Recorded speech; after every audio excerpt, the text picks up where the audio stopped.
Salve, salve, galera! Tudo bem com vocês? Eu sou o Diego Reis, aqui em mais um episódio do Pixel Showcast, tá? Eu, idealizador aí da Be Creative, design, ilustrador aí, tô aqui nesse espaço de criatividade lindo, bonito, aqui apresentar mais um programa pra vocês. O nosso convidado de hoje é um convidado, como eu falei, lógico, especial. É um cara aí que tem uma história dentro da cultura negra no Brasil, que tem podcasts, que tem livros, que é publicitário, creator, apresentador, é um monte de coisa. É um monte de coisa, e é uma inspiração pra nós. É o queridíssimo Ale Garcia. E aí, Ale, seja muito bem-vindo ao essa primeira temporada do nosso podcast aqui na Pixel Show, tá? Pra começar, fala aí um pouquinho de você. Quem é Ale Garcia? Obrigado, Diego. Obrigado demais pelo convite. É um prazer estar aqui, cara. Ale Garcia, quando eu falo das atividades que eu desempenho, parece egocentrismo, mas uma coisa vai se emendando na outra. Eu gosto de dizer que eu sou um criador de narrativas, primeiramente, porque a literatura eu acho que é a coisa mais forte em mim. Eu sou escritor, sou criador de conteúdo, sou apresentador, palestrante, podcaster, youtuber, criador de conteúdo, né, envolvendo várias plataformas, e agora empresário também. Sou cofundador da plataforma Casa Black, um hub de cultura negra e inovação, e que acaba sendo um guarda-chuva para essas atividades várias que eu venho desempenhando aí há alguns anos. Era um sonho reunir isso de alguma forma, e com a Casa Black está sendo bem possível, sabe? Então é um pouco disso tudo, cara. Caramba, maravilhoso. Ale, eu te conheci, eu já te contei, assim, eu já conversei com o Ale em outro momento lá no espaço da Be Creative, né, através de live, ali no período da pandemia. E eu conheci o Ale quando eu tava assistindo um vídeo, né, eu acompanho o Omelete e tal. E aí eu vi um vídeo do Ale no Omelete, eu falei, pô, que legal, da forma que esse cara fala, como ele se expressa. E o que você tava falando, inclusive, se eu não me engano, era de um personagem negro do mundo da Marvel, se eu não me engano, não lembro, tá? E aí eu fui lá te procurar e achei você lá, e te sigo desde então. Maravilha, cara, como é que tá a vida hoje em dia? O que você anda fazendo aí, né? A gente tava conversando aqui nos bastidores. Mas o que você anda fazendo assim de mais notável aí, que você quer começar pra gente começar esse papo? Maravilha, cara. Acho que a coisa mais notável que vem tomando grande parte do meu tempo e que eu acho que é uma conjugação de muita coisa que eu fiz na minha história, eu acho que abre realmente até o papo pra gente poder falar das coisas que estão conectadas a isso, é essa empresa chamada Casa Black. É um hub de cultura negra e inovação, é uma plataforma com notícias always on, em casablack.cc, com suas redes sociais também, várias editorias, em que a gente dá conta, eu e minha sócia Gil Viana, que também é produtora do podcast Mano a Mano, a gente partiu de uma mesma dor, uma mesma percepção em relação ao cenário brasileiro se tratando de pessoas negras. Nós vemos muita plataforma, nós vemos ainda muita plataforma, muita notícia, muita abordagem sobre o negro, sobre o viés da dor, da militância, de questões políticas, sociais, que são muito importantes. O jornalismo é necessário para dar conta de notícias como essa, para fazer pressão, realmente. Só que a gente se deu conta que havia uma falta de ambientes, plataformas, onde nós pudéssemos apresentar os negros e as realizações sob uma perspectiva de excelência incontestável. Pegar o que a gente vem fazendo de mais incrível nas mais diversas áreas, os realizadores negros, com ou sem suas empresas, realizando em tudo, em literatura, música, moda, empreendedorismo, tecnologia, gastronomia, cara, é muita coisa, e a gente acha que essas notícias e essas pessoas que produzem isso acabam sendo sufocadas por uma pauta diária que dá conta de pressões sobre o aspecto racial desse assunto que a gente vive no Brasil. Mas eu acho que isso, para se levar como raça realmente, como uma cultura negra a ser respeitada e ascender, a gente vai ter esses espaços para estar continuamente exaltando esses realizadores, pessoas como nós que estamos aqui fazendo coisas incríveis para falar sobre o que nos interessa e mostrando a excelência, nossa especialização nas mais diversas áreas, sabe? Os estudos, o que os negros vêm fazendo em tecnologia, em medicina, em gastronomia, que é uma área que eu gosto muito, moda, enfim, cara, um universo gigante. Um universo que eu fui me conectando nesses anos todos como criador de conteúdo, por diversos trabalhos, marcas, etc. E também por uma paixão, uma curiosidade própria, né? Eu amo e falo sobre cinema e série, literatura e música, principalmente esses 4 temas nas minhas redes sociais, no YouTube lá também. E esses são assuntos que também têm um carinho gigantesco. Quando eu comecei no YouTube, cara, é muito próximo da estratégia que a gente está tendo para essa empresa. Eu via vários youtubers importantes falando de negritude na plataforma, só que eu via pouca gente falando de um viés para mim muito estratégico. Eu vou te mostrar gente, realizações, filmes, séries criadas, protagonizadas, dirigidas por pessoas negras tão incríveis que vai ser incontestável para você não reconhecer a grandiosidade negra. É sobre você mostrar sobre esse prisma de olha e quão incrível nós somos. E não precisa ir muito longe, né, para dizer todas as nossas criações na música, o jazz, o rock, o blues, etc. Então é uma conjunção disso tudo. O meu podcast Negro da Semana também foi um pouco sobre isso. Foi para dar espaço para pessoas negras que eu sempre adorei e que às vezes as pessoas não sabem que são realizadoras de grandes feitos no mundo, né? Pegar lá de exemplo de cabeça Sister Rosita Tharpe, a verdadeira mãe do rock and roll, enquanto ficam bajulando aí realmente roqueiros brancos que adaptaram reconhecidamente vários dos estilos dela, seja em tocar guitarra, em dançar, em fazer o som que ela fazia há muito tempo. Então os negros foram sendo realmente subestimados, obscurecidos assim nas suas narrativas, e para as narrativas serem certeiras sobre os negros têm que ser donos dela. Eu aprendi isso escrevendo, aprendi isso fazendo meus vídeos. Então só nós podemos contar as histórias mais incríveis sobre nós. E de uma maneira que ela é expansível, que ela tem grandiosidade, a Casa Black usa esses anos todos meus de experiência com publicidade, com consultoria, com curadoria, com conexão e criação de branding para marcas também, para oferecer serviços para marcas que se conectam e realmente se interessam em falar de verdade com a cultura negra. Então, além da plataforma, a Wayzon, com notícias diárias, uma equipe de colaboradores, colunistas de gastronomia incrível, como a Aline Shermola, por exemplo, chefe incrível aqui de São Paulo, a gente também tem um braço criativo. Então, a gente tem essas entregas todas para fazer campanhas, consultorias, curadorias, cursos, experiências, on e off, uma série de eventos que a gente pode criar para as empresas ou agências interessadas em falar de vários aspectos da vida, do mundo, mas sob a lente da negritude. Então isso é muito importante. Agora mesmo recebi há pouco tempo uma matéria de uma especialista em tecnologia falando sobre a questão do inteligência artificial, mas sob a lente dela ser uma profissional negra. Uma discussão que a gente já teve um pouco tempo atrás sobre a questão dos algoritmos, é uma questão que agora também traz, né, essa discussão necessária na inteligência artificial. Então é uma vastidão gigante. Falei pra caramba, eu sou apaixonado por cultura negra e a Casa Black é um guarda-chuva de tudo isso. Pra não ter só meu trabalho lá, mas pra ter trabalho de outras pessoas incríveis que eu vou conhecer, pra expor artistas negros maravilhosos, contar sobre eles. Acabei de publicar uma notícia agora de uma brasileira baiana maravilhosa que é curadora do Summer Stage Festival. Festival que tem há 37 anos em Nova York e que é um festival que usa vários parques da cidade, com vários músicos, alguns brasileiros.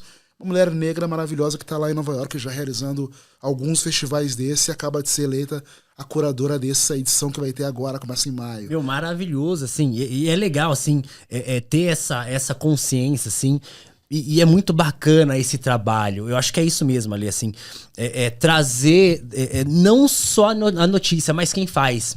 Porque quando a gente traz quem faz, inspira. Exatamente. Né? Eu encontro inspiração porque, poxa, é possível, sabe? Esses dias eu tava colocando para as minhas filhas assistirem um filme que eu achei muito, muito legal. Eu sou uma pessoa que eu gosto muito de astrofísica, de olhar um pouquinho para as estrelas, além de olhar só aqui. E aí eu encontrei aquele livro Estrelas... Você chegou a assistir? O filme? Estrelas Além do Tempo? Estrelas Além do Tempo. Sim, que são as cientistas da NASA, né? Isso mesmo. Eu coloquei pras minhas filhas, assim, e foi tocante, assim, sabe? Porque elas assistiram, assim, e nossa, pai, que legal. Que idade elas têm? Uma tem 7 e outra tem 12. E já tocou nelas. E já tocou nelas. Cientistas negras. Sim. Esses tempos atrás, a minha filha, a mais nova, tava assistindo a Kamala Khan. Aham. Né? E é uma atriz, né, de pele mais retinta. Sim, ela não é branca, é paquistanesa, mas ela não é branca. Não, né? Eles chamam de brown color, né? São marrons. E aí minha filha pequena, ela pegou e... Nossa, pai, eu posso ser ela, né? Ela é da minha cor. Eu falei, pode ser ela, sabe? Então, assim, essa aproximação, é esse olhar mesmo com carinho de trazer, de mostrar que aproxima, sabe? Aquele que faz, aquela pessoa negra, aquela pessoa que faz e aproxima de mim, sabe? Exato, é sobre possibilidades, porque eu posso sonhar. Cara. Pode eu posso demais. sonhar. Tem uma ativista norte-americana chamada Marian Wright Edelman. Ela tem uma frase que me resume isso tudo. Ela diz assim, ó. Você não pode ser o que você não pode ver. Então é sobre você ver a possibilidade de ser algo a mais daquilo que culturalmente a mídia, as projeções imagéticas que o Brasil tem sobre o negro, culturalmente nos apresentam. Pegando um exemplo meu, assim, né? Na minha infância, o que eu via na TV, num número limitado de emissoras abertas, era um negro no humor como um negro que não trabalhava, alcoólatra, ou o negro entertainer no máximo, que já foi um passinho a mais, que era numa campanha de uma grande loja de varejo de roupas, que era um negro que estava ali dançando, mostrando os produtos, Mussum, mas os negros C&A. não consumiam. Era para os brancos comprarem. Sim. Mas era um entertainer como o negro, historicamente, na cultura é apresentado, né? Nos grandes festivais, etc. E nos programas de TV, comédia, era naturalizado a visão do negro como o bêbado, o alcoólatra, e a mulher negra extremamente sexualizada, principalmente no carnaval, em eventos como esse, ou também em posições subalternas, fazendo papel de empregada nas novelas de TV. Pode continuar, Lê. Não, então eu só resumindo, tipo assim, se eu tivesse só aquilo como exemplo de vida, sendo uma criança pequena negra, nascida na periferia, em Porto Alegre, talvez aquilo que eu almejasse, achasse que era o que nos cabia. A minha sorte foi ter nascido num lugar, numa casa, e com meus pais, que mesmo não sendo pessoas ricas, pelo contrário, nós nascemos na Restinga, lá um lugar muito conhecido, onde Racionais e MCs sempre façam de tocar, inclusive. Legal. Eu tive a felicidade de ter sempre livros em casa e muitos vinis. Então eu cedo vi e comecei a ouvir, né, Tim Maia, Sandra de Sá, Fundo de Quintal, Leci Brandão, os artistas da Soul Music, e ao mesmo tempo a mexer nos livros e saber que, pô, Machado de Assis, puto escritor negro maravilhoso, Lima Barreto, porque você tinha ali acesso aos clássicos da literatura, e eu já sabia, já dava ali pra ver, né, já entendendo a narrativa deles, e quando você vai se tornando adolescente, pesquisando um pouco mais, então isso pra mim foi muito engrandecedor, assim, do tipo... Não há limites para onde eu posso ir. Eu sei que vão ter barreiras, mas tendo essas pessoas como inspiração e empoderamento, para mim é fundamental. E é um pouco do que eu sempre quis fazer, né? O Negro da Semana podcast surgiu assim, junto ao fato de estar nascendo meu filho naquele momento, e eu também pensando, pô, que história que ele vai ouvir de pessoas como nós. Comecei a por paixão, por amor, para deixar uma espécie de enciclopédia sonora, a criar o podcast e também contar uma história de uma pessoa negra incrível por semana. E daí só foi, né, cara? Devido a todas as outras coisas. Pô, dá pra falar de pessoas incríveis em várias áreas. Vamos lá, vamos juntar mais em várias mídias, plataformas, formatos. Então é muito um pouco do que me motiva, sabe? Não, maravilha. Você se acha uma pessoa sortuda? Assim, você acha que você teve uma infância sortuda por ter acesso a essas coisas? Certamente, cara. A construção foi muito benéfica pra mim, porque a Restinga ela é um lugar muito peculiar, assim. Fala pra nós como é a Restinga. Claro, vou te falar. A Restinga ela foi formada nos anos 70. Quando a prefeitura de Porto Alegre resolveu colocar para o lugar mais distante da cidade, para o extremo da Zona Sul, aquelas pessoas que vinham do interior e se abancavam pelo centro e os lugares mais ditos nobres de Porto Alegre. Vinha muita gente para trabalhar, gente sem condição, montava ali sua casinha, seu casebre, e aquilo para a prefeitura era um ultraje. Eles começaram, temos que criar um conjunto habitacional para essa galera. Acharam uma área lá descampada no extremo sul e criaram esse bairro que não tinha nada no início. Tanto que até hoje tem uma divisão, a Restinga Velha e a Restinga Nova e tal, e os dois formam a Restinga. E se você for ver o nascimento da Restinga, ela é muito parecida com aquela cena que a gente vê no filme Cidade de Deus. Terra seca, uma série de lotes e casinhas iguais foram sendo construídos pelo Departamento Municipal de Habitação, E aí depois, com a ajuda da Caixa Econômica Federal, vão começar a ser subsidiadas para pessoas pobres poderem comprar suas casas ali. E meus pais foram morar lá, mas já alguns anos depois, quando a Restinga já estava um bairro mais estruturado. Tinham várias unidades com escola, centro de saúde, centro comercial, etc. Eles vieram do interior, casaram, compraram uma casa lá, nos anos 80. Então a Restinga era uma região mais periférica. Era uma região mais periférica. Ela é ainda uma região mais distante do centro. Ela fica a 30 minutos do centro de Porto Alegre, mais ou menos. E meus pais foram comprar uma casa e compraram uma casa lá, e foi onde eu cresci. Mas eu cresci no momento que a Restinga já tinha um fortalecimento cultural e racial muito forte. Como é natural as pessoas mais pobres, lá também tinham as pessoas mais negras. Então a Restinga acabou sendo a sede, e é a sede, da maior escola de samba de Porto Alegre, por exemplo, Estado Maior da Restinga.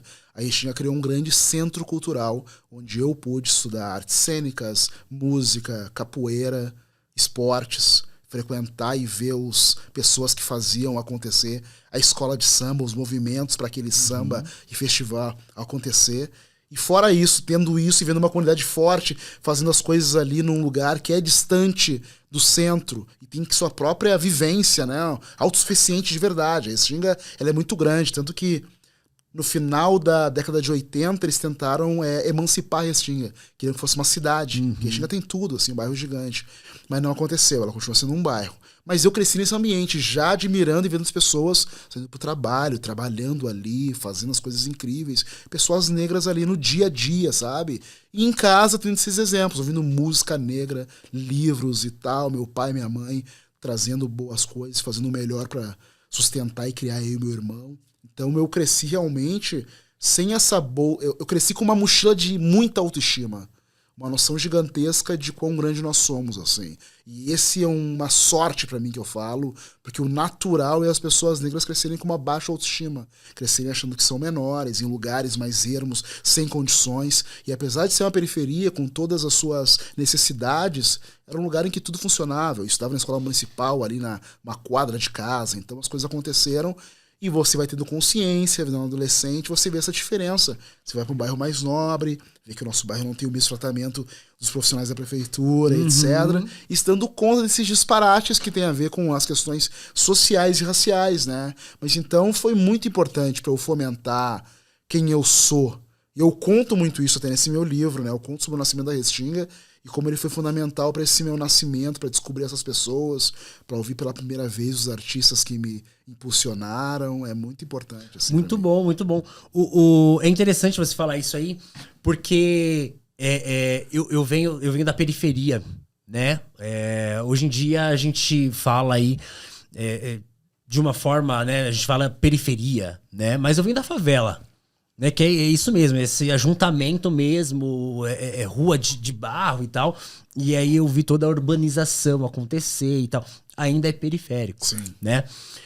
Mas com isso eu percebi, assim, eu posso dizer que fui uma pessoa de muita sorte. Muita sorte, porque eu também cresci rodeado de muito livro. Muito livro, assim, tipo, eu olhava, assim, o quarto da minha mãe tinha uma estante, muitos livros.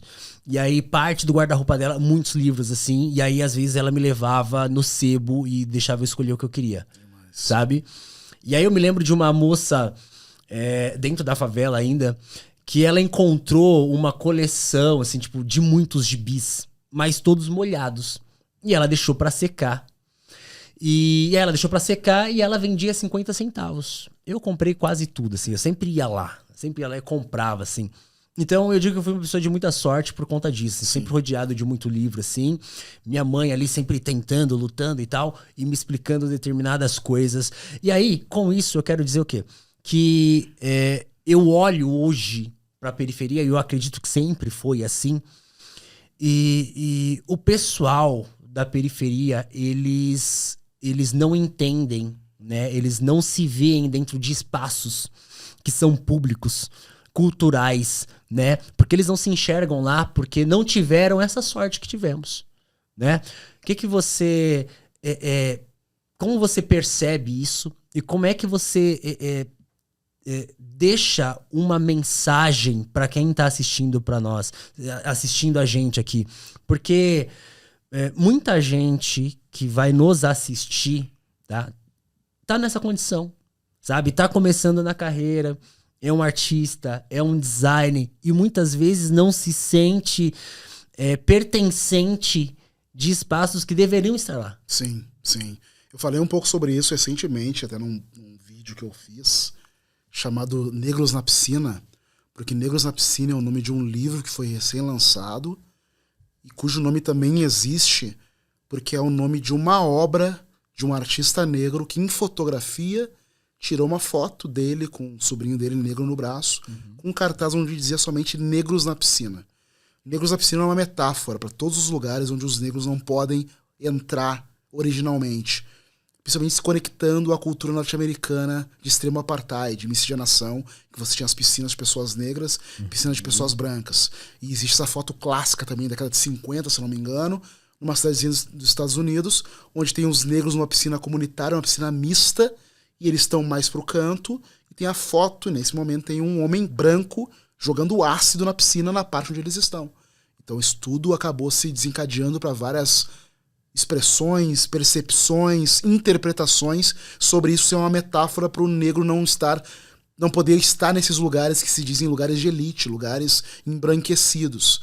E essa percepção é uma coisa que acontece com a gente muito fortemente no Brasil, embora aqui, onde se prega, e a gente comprou muito essa mentira, na verdade, né, dessa harmonia racial, a gente ouviu desde muito tempo de que a gente era muito bem aceito em todos os lugares, mas essa hipocrisia é o que sempre vicejou na nossa cultura de maneira geral, porque a gente sempre notou esses lugares onde o negro não era bem-vindo, não era permitido, os horários são tortos, os restaurantes, espaços públicos em bairros mais nobres, parques em lugares mais nobres que ganham uma atenção maior, inclusive, do poder público, em detrimento desses lugares também públicos em periferias que não têm o cuidado necessário. Então a gente consegue entender ao crescer naturalmente que lugares são esses onde não somos bem-vindos. Só que eu digo muito, e é muito fundamental, como é incrível que a descentralização da informação seja muito importante para a gente entender o que nos pertence ou lutar pelo que a gente quer. Quando eu falo descentralização da informação, eu estou falando de internet. Na minha época, na minha infância, eu via o que era imposto pelas mídias oficiais. Em publicidade, inclusive, a gente chamava a expressão tomar um soco na cara. Você via um anúncio, ouvia um outdoor e via alguém dizendo, compre isso, beba isso. E eu ouvia e tal, alguém estava me querendo que eu consumisse alguma coisa. Eu não conseguia nem responder a isso. E aí, pegando só um exemplo de publicidade, hoje você vai e discute com as marcas nas redes sociais dela, elas mudam estratégias, mudam uma série de fatores, porque o público tem esse poder e essa voz. É uma conversa hoje, realmente. Não é mais o soco na cara. Da mesma maneira em muitas outras áreas. Foi necessário ter esse espaço descentralizado de informação para poder surgir comunicadores e pessoas como nós, que decidimos, vamos ver o podcast aqui, e colocar e trocar nossas ideias, sem ter uma diretriz vertical que vai dizer pra gente o que falar ou não. Foi o que permitiu para os jovens negros terem a sua emissora de TV ao criar o seu canal no YouTube e poder falar sobre o tema e poder dizer pro jovem negro na periferia, não, vai lá no Sesc, vai no parque público, usa o espaço, vai no restaurante, é um espaço ali que tem uma legalização para te vender um produto ou um serviço, você tem que entrar e exigir ser bem atendido. Então essa percepção ela só vem através de informação, da pessoa ouvir o que nos parece óbvio. Cara, você pode, você deve, você tem que ir lá. Você pertence, é uma obrigação do Estado lhe garantir o lazer, a educação, a cultura, além de todas as outras coisas que são falhas, a gente sabe, a moradia, a alimentação, mas é um dever do Estado. Então, no mínimo, faça uso disso. Então, acho que essa percepção, essa informação que as pessoas, muita gente não tem, se faz porque hoje a gente tem a voz realmente amplificada ao ter o espaço para falar de diferentes conexões, a utilizar uma ferramenta como um WhatsApp da vida também para propagar de um para o outro, criar grupos e ter minha própria comunicação com as comunidades, criar novas comunidades, expandir comunidades reais que existem para comunidades digitais e fazer com que a informação, a exigência, a busca, a ajuda um com o outro aconteça de verdade. Então isso para mim foi fundamental e a maneira que eu falo, né, como você disse aqui, como uma mensagem, digamos, para as pessoas que estão assistindo, que elas têm esse direito, têm que buscar cada vez mais as formas de acessá-los, né? E não só esses lugares, mas também alguns lugares que dependem de outras questões, talvez até profissionais, e até queria uma expressão um pouco para isso, considerando a entrada de profissionais em certos lugares, certas empresas, profissionais negros. E eu gosto muito de utilizar o exemplo da publicidade, porque a publicidade sempre foi um espaço de muito elitismo, tanto das pessoas que trabalham quanto da mensagem que ela é comunicada, né? É um lugar onde foi muito demorado a entrada de profissionais negros na criação, por exemplo, podendo ter um outro olhar e mostrar um Brasil real, onde nós somos 56% da população, onde nós consumimos mais de 1 trilhão por ano, e nós não somos coitados, frágeis. Somos uma massa consumista, uma massa poderosa que também tem interesse em se ver refletida, né? Porque o Brasil real é esse. É o do negro, né? Do mestiço. Nós somos a maioria, então a gente precisa se ver nesses lugares. Porque a percepção imagética do que é visto por todos nós constrói a nossa percepção de país. Então, na publicidade, eu comecei a palestrar em universidade, a entender como eu acessei as agências também, desde Porto Alegre, depois trabalhei em São Paulo, trabalhei também no Rio, trabalhei um tempo em Santa Catarina. Eu criei essa teoria da presença, permanência, protagonismo, os 3 P's. Você primeiro se fazer presente de algum jeito. Eu dou exemplo de algumas estratégias e atitudes que até algumas empresas que estão ali imbuídas em fazer com que você tenha um corpo de trabalho diverso e representativo podem fazer para te auxiliar nesse processo. A gente tem uma grande empresa, não vou dar nomes aqui, também não acho que fazer propaganda gratuita. Uma empresa gigantesca, multinacional, que se deu conta aqui no Brasil de que precisava ter estagiários negros também ali no seu corpo de profissionais. Ela tinha estagiários, né? Eles tinham um escritório maravilhoso na Faria Lima, tinha estagiários, as mais incríveis escolas particulares de São Paulo, mas eles têm essa noção com seus produtos e serviços de que eles têm que ter uma representação, espelhar uma noção de Brasil e gerar produtos e serviços com que todo o Brasil se conecte. Eles precisam ter pessoas diversas. A diversidade é sobre isso. É sobre gerar produtos e serviços melhores, porque tem mais pessoas diferentes pensando. Então, para fazer com que esses jovens pudessem adentrar esse lugar, eles tiveram que fazer algumas concessões e algumas entregas. Por exemplo, abrir mão do inglês fluente, que era uma necessidade que eles colocavam para qualquer estagiário estar lá. Não, você vai entrar aqui, a gente vai te dar um curso de inglês aqui dentro. Incluir na bolsa um valor substancial de deslocamento para esses jovens que vêm da periferia poderem chegar na Faria Lima de uma maneira adequada, confortável e no tempo. Incluir um valor em uma bolsa alimentação para eles entrarem nesse lugar, também se alimentarem. E também, o que é mais importante, é esse trabalho de você criar um ambiente seguro lá dentro. Não adianta você colocar uma galera periférica, negra, que vem dos mais diversos lugares, que tem uma ânsia, uma capacidade incrível, um repertório maravilhoso, mas vão chegar num ambiente onde vão te olhar torto, onde não há pessoas iguais a você, onde você não sabe como se movimentar. Você não se encontra ali, né? Não, então esse trabalho primeiro da empresa com seus funcionários já é necessário.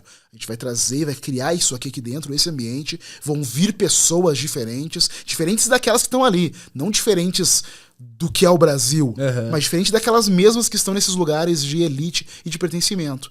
Então tem que criar esse ambiente favorável para eles. Então você começa, você, né, se torna presente, que é o primeiro passo, para você depois ter a continuidade, se fazer permanecer, se esforçando, entendendo quais são os truques, os hacks, percebendo o ambiente que você está.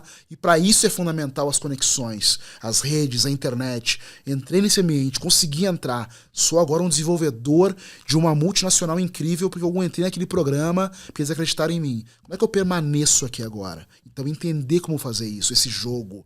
Para mim, a minha estratégia na minha época foi uma estratégia que pode parecer dura, mas ela era natural do que eu ouvi do meu pai, que era seja 10 vezes melhor, porque vão cobrar de você 10 vezes mais como um homem negro. Sim. Então eu busquei sempre a excelência.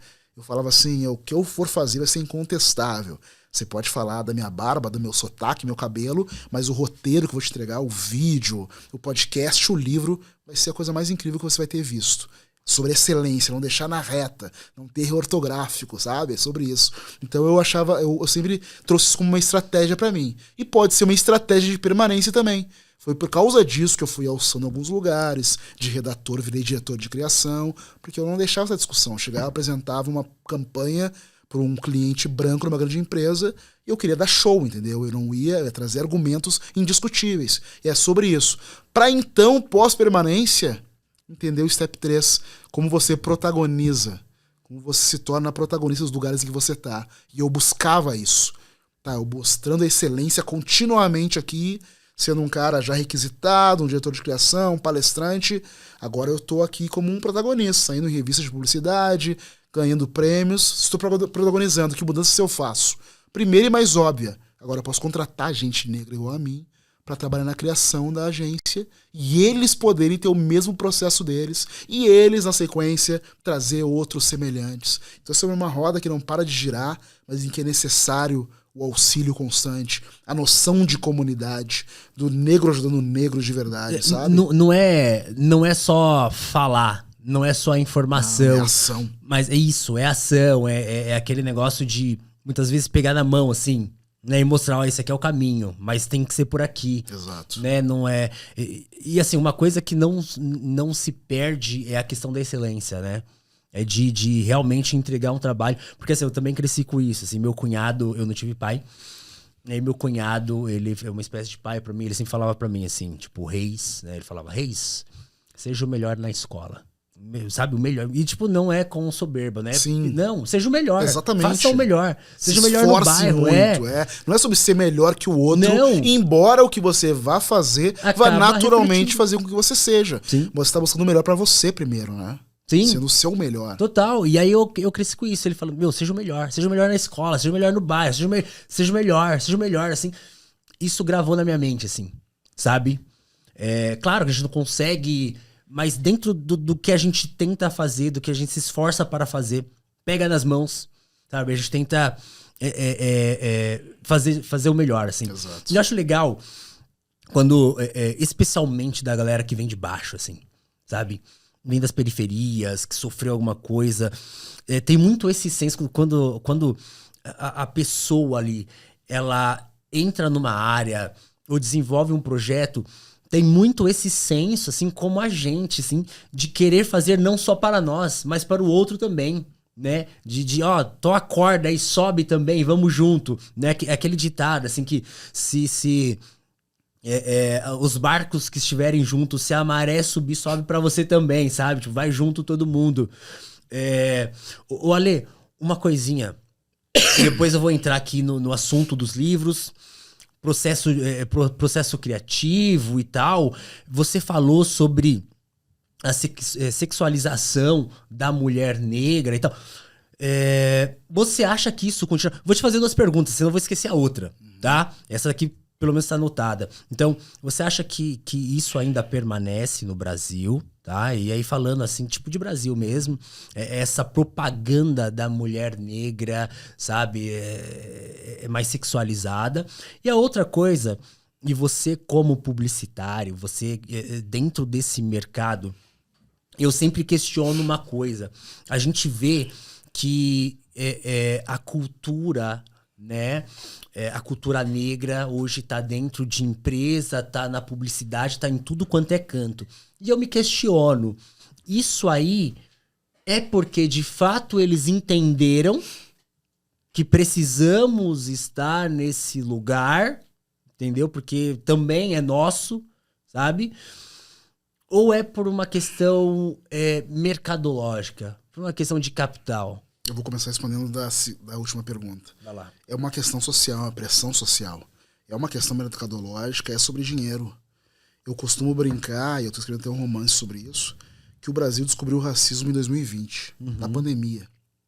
2020, nós estávamos ali enclausurados em nossas casas, fazendo pão, vendo lives no Instagram e no YouTube, e as pessoas ficaram estarrecidas com o assassinato de George Floyd nos Estados Unidos. Sem se dar conta que um jovem negro morre a cada 23 minutos em São Paulo. Ué, mas existe o racismo? Que coisa horrorosa. Vamos colocar quadradinhos pretos no Instagram. Lembra desse fenômeno? Lembro. Quadradinhos pretos no Instagram. E realmente minha ação aqui de solidariedade, porque Black Lives Matter. Eu trouxe esse termo pro Brasil também, nossa. E os negros aqui, e a discriminação racial do Brasil, e o racismo estrutural vicejante, isso você nunca viu? Não, a gente descobriu o racismo em 2020. E aí começou mediaticamente esse fenômeno também. Olha, eu sou um grande artista global, tenho aqui meu Instagram com milhões de seguidores. Vem aqui, pessoa negra, tome conta do meu perfil e fale sobre o que você pensa. Pegue esse palco, esse lugar, com milhões de pessoas para te ouvir. E houve essas trocas de pessoas utilizando os perfis de celebridades gigantes, né, para falar sobre. Foi o momento que eu comecei a crescer muito com conteúdo nesse momento, que eu habitei o perfil de uma outra pessoa também, porque eu aproveitei uma oportunidade. Mas foi esse momento extremamente hipócrita do Brasil se dar conta que o racismo existia e, consequentemente, começou uma pressão absurda da sociedade por uma tomada de decisão, principalmente das marcas, os donos do dinheiro e do capital no Brasil. Olhar atentamente para as propagandas, para o corpo de trabalho, para as ações sociais, entender se aquilo ali era realmente algo somente mercadológico, um ambiente de marketing, ou se tinha verdade naquilo. Ok, você fez uma propaganda agora aqui que traz pessoas negras, X, falando sobre todo mundo se abraça no Natal e come panetone, mas quem criou essa campanha? Ah, não tinha nenhum negro na criação. Ah, quem aprovou? Ah, não tinha nenhuma pessoa negra na aprovação. Tá, mas então precisa ter. E essa pressão foi fazendo surgirem os mais diversos programas de inserção de profissional nas empresas, nas agências, e divulgar isso. Porque eles viram que a pressão social, e havia também o branding e a mídia gratuita quando você comunica. Acabamos de criar o projeto Publicitários 2020, em que na nossa agência vai ter no mínimo 20 pessoas negras e vai ter mais 40% até 2025. Esses programas são muito bonitos de você comunicar, e as empresas comunicaram. As empresas, as agências, os veículos, todos comunicaram, porque realmente pressão social, redes sociais, comunicação descentralizada de pessoas cobrando por verdade, de se ver e de estar naquele lugar. E também a questão mercadológica. Se eu comunico, se eu mostro num anúncio, se eu coloco aqui no meu documento de final de ano, como agora tem executivos negros na empresa, isso faz crescer ação, crescer percepção de mercado, é valorização, é branding, é as marcas entendendo quais são os elementos colaterais, a marca em si, que garantem a percepção mais positiva do público consumidor. E a percepção mais positiva envolve você falar que você tem um corpo de trabalho diverso, que você tem pessoas dentro e fora da empresa que representam o Brasil, representam as minorias sociais, embora sejamos uma maioria numérica. Sim. Mas isso então foi através da dor no calcanhar, do dinheiro no bolso. É isso que movimentou. Sozinha não aconteceria. Tanto que a gente vê agora um certo retorno, um recrudescimento, uma desaceleração desse movimento. Porque eles meio que acharam que tá feito, já fiz aqui o dever de casa, agora vamos tirar o pé do acelerador e não vamos criar força para isso acontecer. Se vier, vai acontecer, mas eu não vou mais dar esta força. E dar essa força é no sentido de você ter uma política, uma ação que ela é proativa em incluir essas pessoas. Eu pego muito esse exemplo de uma professora de uma faculdade de comunicação que eu fui palestrar no Rio Grande do Sul, e ela disse no final assim, que legal ter você aqui, a gente sempre quis ter mais professores negros aqui na faculdade de publicidade, só que a gente coloca anúncios e eles não aparecem.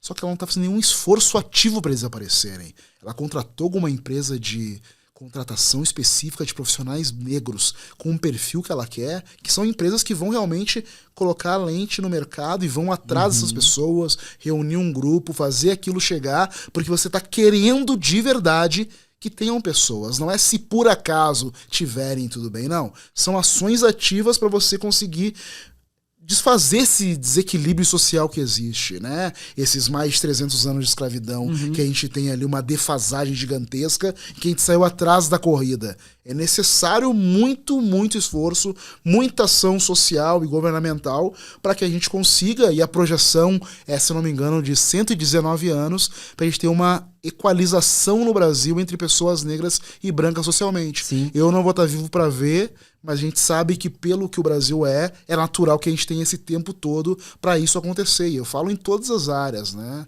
Questão de capital, social, representação cultural, para você ver os negros e os brancos de uma mesma maneira, ter essa percepção de que eles estão agora sim, num mesmo ponto de partida, sabe? Não, legal. E é interessante, assim, que dentro disso que você falou, tem muita gente que questiona, né? Inclusive cotas. Pessoas que falam de meritocracia. Meritocracia. Não, é pelo mérito, caramba. Não já importa, não. E as pessoas esquecem de olhar a caminhada, assim. Elas esquecem que os negros foram libertos do Brasil, soltos, e falaram pra eles somente se vira. Sim. E você não tem casa, não tem dinheiro, não tem educação, você não tem nada. A largada foi dada de pontos diferentes. Completamente diferentes. E se você não vê injustiça nisso, você é um ignorante de marca maior, né, cara? Total, total. Ale, falando agora um pouquinho sobre criatividade, tá? Como é que você olha o mercado hoje em dia, e aí falando aí assim, de profissionais criativos mesmo, designers. Eu sei que você acompanha muito artista, sabe? Artistas visuais e tal. Como é que você olha o mercado equalizando tudo isso que a gente conversou, sabe? Cara, considerando o olhar que eu dou para os criativos, que existem há muito tempo em muitas áreas, o meu olhar é sobre os criativos negros. O que eles estão produzindo? Né? Os diretores, sim, os roteiristas, os artistas plásticos, os escritores. Eu gosto, os fotógrafos, eu gosto muito de olhar para esses profissionais e ver qual é a lente negra que eles estão colocando. Porque com acesso, né, e com a visibilidade, eles têm ferramentas para também ter a sua expressão artística de uma realidade que eles vivem, de um Brasil que eles vêm, de uma incomodação, do que os incomoda e o que os faz ser artista. Então é só essa possibilitação hoje que faz com que eles possam realizar sua arte, né? Muito próximo até, fazendo um paralelo com o mundo dos creators, o que a Gabi de Pretas dizia lá no começo do YouTube, sabe? Ela demorou e os negros demoraram para entrar no YouTube. Você não tinha uma câmera boa, um computador, sim, você não tinha as ferramentas. E hoje você tem ferramentas mais acessíveis, formas, programas e um espaço onde você pode utilizar de maneira inteligente para tentar se promover, para tentar realmente fazer com que sua arte seja vista. E a internet, de novo, é causadora da gente estar vendo isso. De eu poder acessar um Instagram de alguém, um site, uma plataforma X, e eu fazer uma busca intencional de quem são os artistas negros contemporâneos da pintura hoje que estão fazendo as coisas mais provocadoras e mais interessantes. De que outra forma eu veria essa gente se não fosse pelo interesse de um programador de uma televisão, de criar um quadro, um programa específico, que ele fizesse uma curadoria para trazer lá o número X de artistas negros que eles acham que seria compatível com o ideal da empresa deles mostrar. Não, hoje a gente vê o que a gente quer, a gente vê artistas de diversas expressividades, expressões. O artista periférico, que faz algo mais conectado ao grafite, fazendo essa arte num mural, numa obra que vai poder ser exposta numa galeria internacional. Gente que vai alcançando esses lugares, se tornando interessante para o mercado, ou encontrando suas próprias formas coletivas, uma galeria, uma junção com amigos, grupos. A MUC é uma empresa muito interessante nesse sentido, criou um coletivo de artistas visuais para realizar alguns trabalhos. A Casa Black também tem esse objetivo, sabe? De juntar pessoas que estão produzindo muita coisa e ter mais espaços, possibilidades de essas pessoas terem ainda mais exposição. Juntar a Casa Black com a ZUP e a gente fazer uma curadoria dos artistas negros contemporâneos que você não pode deixar de conhecer agora, por exemplo. É sobre isso, é sobre usar as ferramentas digitais, as ferramentas que se tornam acessíveis, você realizar o seu trabalho e fazer com que ele chegue a muitas pessoas, até fora do Brasil. E principalmente fora do Brasil. Você contar com uma percepção internacional sobre isso, uma validação, sabe? Isso aí, pra mim, é o ouro, assim. A criação, cara, quando eu comecei a escrever e eu quis publicar uma coletânea com os amigos, nós, por decisão, falamos, cara, vamos criar nossa editora. Vamos aqui, nós não vamos pegar esses textos todos, submeter uma série de editoras, esperar um aval possível e o tempo deles e a percepção deles de como aquilo funciona ou não funciona no mercado. Não vamos fazer do nosso jeito, criar o nosso produto, juntar nossas forças financeiras, sociais e tal, e fazer a nossa editora. E foi assim que a gente fez. Para depois ser validado pelo mercado, você ter a opção de, então, ouvir propostas. Ah, então essa grande editora agora quer ver um trabalho meu, que eu apresente uma proposta de um livro. Beleza, legal. É legal, é uma força gigantesca de marca, uma força de mídia. Vai ser legal publicar com eles e receber já um adiantamento, por exemplo. É sobre isso, sabe? É sobre você conseguir fazer o jogo funcionar para você, para se tornar desejável para aqueles que veem a oportunidade de maneira meio tardia, que tem que ver depois de muita consolidação o artista incrível visual que nós temos, para só então ele se atentar e dizer, caramba, vamos chamar esse artista aqui para fazer o novo projeto de marca da nossa empresa, sabe? Pô, da hora. O Ale, meu, e assim, tô aqui pensando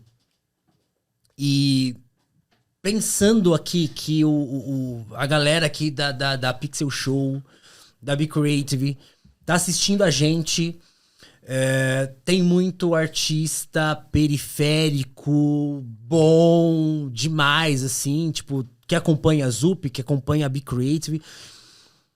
Como que, assim, você dentro da sua expertise publicitária, como creator e tal, como que esse artista, ele consegue se colocar, sabe, no mercado, aparecer mais, sabe? Como ele consegue, chamar a atenção de uma marca?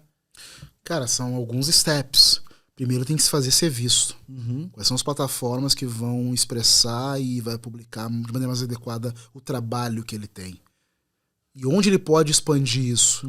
Quais são os festivais que estão ali abertos para ele se inscrever e ter um espaço ali, por exemplo? Aí eu vou pegar artista visual até da área de quadrinhos, ilustração, Sim. pegando uma experiência ali de apresentador na CCXP, que também já tem esse espaço onde você pode se inscrever, ter a sua obra, ter seu espaço, vender o seu trabalho. Tá muito atento, usar realmente a tecnologia, o digital, a internet, como ferramentas. Entender que não é necessariamente sobre a grana, é sobre entender e ter paciência também, porque é angustiante, traz muita ansiedade. Você entender que lugares eu vou tentar dominar agora, com quem eu vou me conectar, para que eu consiga fazer que o meu trabalho chegue a mais lugares, que esse trabalho possa eventualmente ser visto. E depois que você fez algumas coisas nesses passos, criou um corpo de trabalho, tem um portfólio, trabalhos interessantes que você quer se oferecer, por exemplo, eu tô aqui falando sobre, pensando numa perspectiva de um artista visual, tá? Sim, sim. Eu quero me conectar com uma marca que pode ser interessante, por exemplo, assim, uma marca de vestuário, que eu possa ver uma oportunidade de ser um designer, ou eu tive uma ideia para uma estampa, X, enfim. É a cara de pau, cara. Foi o que eu fiz no meu começo, assim, por exemplo. É entender e usar a ferramenta de novo. Entrar em plataforma profissional, LinkedIn da vida. Quem são as figuras do marketing aqui? Tá, essa marca incrível aqui de streetwear que eu gosto. Ela tem sede no Brasil, identifiquei os profissionais aqui no LinkedIn, eles têm uma agência, eles têm uma agência publicitária que cria as campanhas deles. E se eu conectar com a pessoa dessa agência, chamar mesmo aí numa call e pedir, cara, eu quero te apresentar um trabalho, um projeto que pode ser essa agência com grande interesse em deslumbrar o seu cliente, que vai apresentar o trabalho desse jovem e dizer, cara, olha que incrível isso aqui, sabe? Pode não virar naquele momento, como várias coisas não viraram pra mim. Mas aquilo ali você abriu uma porta, você fez uma conexão, você criou um networking. E essas pessoas, né, numa quantidade, começam a se lembrar de você, indicar para um próximo. É assim que as coisas acontecem de verdade, né? Com a arte das pessoas que dependem do passo a passo. Com a arte das pessoas que não são herdeiras, que não têm um nome, não estão utilizando conexões paternas que elas herdaram para ir adiante, para estar numa galeria incrível, para estar na marca X. Não, a pessoa que veio ali do nada, tá ali fazendo seu corre, como eu e você, a gente tem que contar com essa expertise, essa inteligência estratégica, identificar as pessoas, estabelecer conexões, ir nos lugares, ser cara de pau, ir num evento. Aí esse evento é aberto, eu vou chegar lá, vou dar o meu cartão, uma amostra da minha arte, convidar, acessar aqui o meu perfil. Cara, é muita andança, mas também é estar de olho aberto para editais, para programas também de empresas particulares interessadas em fomentar arte desse tipo, para concursos, aproveitar realmente todas as oportunidades possíveis. E aí eu falei que eu pensei em artista visual, mas é muito fácil conectar isso com o que eu fiz na minha trajetória. Qualquer coletânea que abria inscrição, eu estava lá me inscrevendo com conto. Qualquer concurso literário eu estava lá participando. Revistas que aceitavam mandar contos, estava lá escrevendo. Os sites, cara, eu comecei a escrever muito com o crescimento da internet no Brasil. E aí é muito louco, porque eu fui colunista do Globo Online, do Rio de Janeiro, quando ele estava ali começando na internet. E eles criaram um espaço para jovens escritores. Então eu comecei a escrever lá ficção, escrever crítica de cinema, de série, de livro, aproveitando um espaço, sendo cara de pau. E ali conheci gente. Conheci um grupo, um coletivo de escritores do Rio de Janeiro, e a gente foi se conectando, aí a Globo nos convidou pra gente ir pra Paraty, participar da primeira feira do livro de Paraty, primeira Flip, fizemos uma oficina de romance lá, com o escritor Milton Ratum, um dos caras mais conceituados do Brasil, e a coisa só vai rodando a partir daí. A conexão tá feita. Aí nessa oficina teve um concurso para escrever conto e lançar um outro livro. É uma roda, entendeu? Aí seu nome tá em voga. E seu nome tá sendo conhecido, você tem mais aberturas. É sobre esse trabalhinho de formiguinha, que ele pode ser extenuante, pode ser aquela coisa também de ficar, como é que eu vou dizer, indignado. Como é fácil pro outro e não é fácil pra mim. A gente sempre vai ver a grama mais verde, ver os privilegiados da trajetória, mas a tua história é a tua história. E pra mim eu falo muito sobre baixar a cabeça, fazer o teu corre e buscar as portas que vão se abrindo pra você. Entender a conjuntura. A conjuntura, o Brasil é racista, as dificuldades são muitas, os privilégios são pra poucos, nem todo mundo quer olhar pro que tu tá fazendo. Entende que é isso o cenário. Aí nesse cenário, vai lutando e vai ali no zigue-zague da maneira que você conseguir. E estabelecendo conexões, pedindo, conversando. Uma menina agora, numa periferia lá do Rio de Janeiro, Belfort Roxo, se eu não me engano. Cara, eu quero criar um festival de cultura geek aqui na favela. Eu queria contar com a tua ajuda. Você pode fazer um vídeo falando sobre. Eu, claro, e aí, pô, ajudei a falar sobre o Pix, das pessoas ajudarem. Eu fiz um nada. Queria fazer muito mais, só que pra ela foi incrível. E eu falo muito sobre isso, assim, na minha trajetória. Agora, a Casa Black, eu acho que essa conexão é muito mais profissional, obviamente. Mas enquanto a minha trajetória de creator, eu sempre falei muito sobre isso. O meu desejo não é ser um cara famosão, com milhares de seguidores, por uma vaidade, pra ganhar muita grana. Parece demagogo, mas não é, eu tô falando de verdade. O meu desejo é ter essa autoridade tamanha que eu possa chegar numa marca e dizer assim, olha só, eu tô aqui, tenho meu podcast há mais de 5 anos, conheço outros podcasters negros incríveis, e eu queria montar uma oficina de podcasts em 10 favelas brasileiras, e eu gostaria que você me cedesse 100 notebooks, e a outra marca me cedesse 100 headphones, porque nós vamos dar de graça o curso para eles de edição, criação de podcast, e eles vão ter com esses devices o material para trabalharem e terem ali uma área de trabalho, uma profissão. E a sua marca vai contar com uma exposição absurda. A gente cria uma estratégia de marketing para deixar claro que vocês fomentaram esse projeto. Uhum. Então, é ter esse nível de autoridade, reconhecimento, que eu possa dialogar com as marcas e pedir coisas como essa, que são mudanças sociais, tá ligado? Porque eu tô mudando, tô crescendo, tô ascendendo também financeiramente, mas não adianta ser só pra mim, sabe? Eu quero ajudar a mudar socialmente. Pode ser desde ajudando a que um festival geek na periferia aconteça, divulgando um Pix, ou pode ser sendo respeitado por uma marca que eu chego e proponho algo como isso. Pô, eu quero muito ter o teu notebook na mão de 100 jovens que agora vão virar podcasters e editores profissionais, porque a gente vai dar um curso. E você vai estar junto nessa.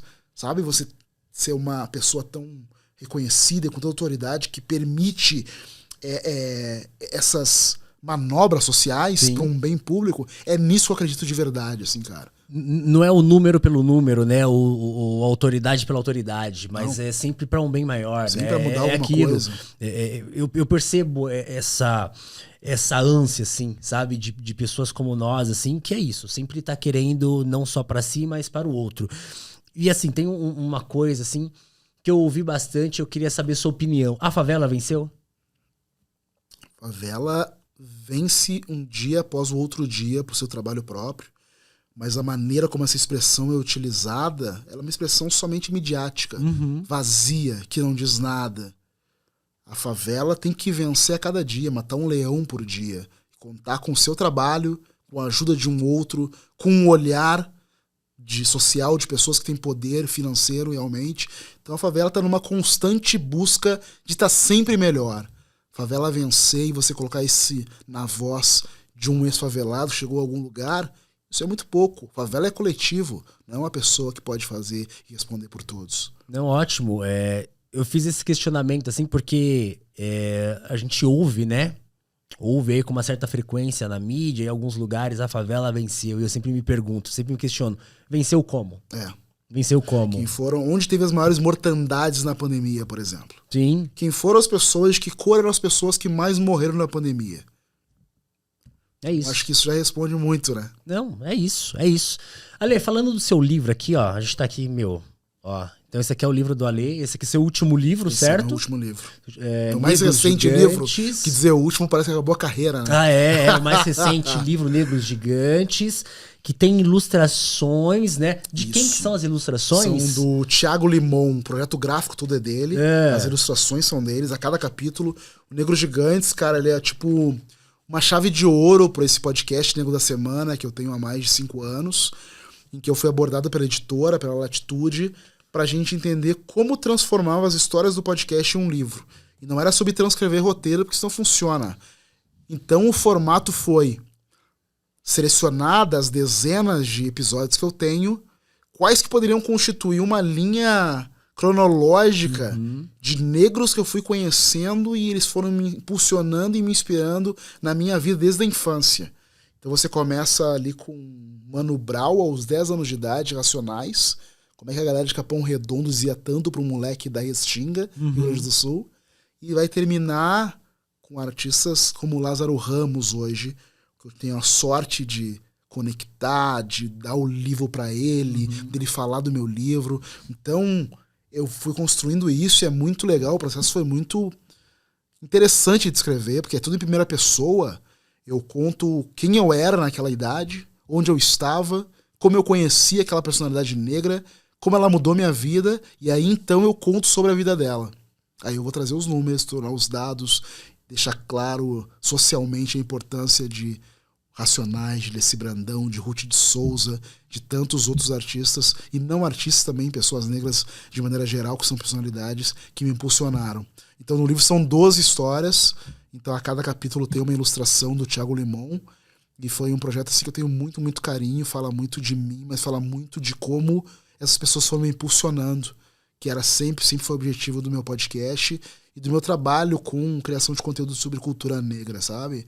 Trazer exemplos, pessoas, feitos incríveis, desmentir verdades, falar de fatos negros da história, para as pessoas negras poderem se impulsionar, se orgulhar. E aí eu recebi mensagens como da senhora que ama por exemplo, a Elza Soares, e que me mandou mensagem dizendo: caramba, eu ouço a música dela há tanto tempo e não sabia que quando ela era criança ela teve que cantar num concurso para ganhar dinheiro e comprar comida para não passar fome. Que ela enterrou 3 filhos, se eu não me engano.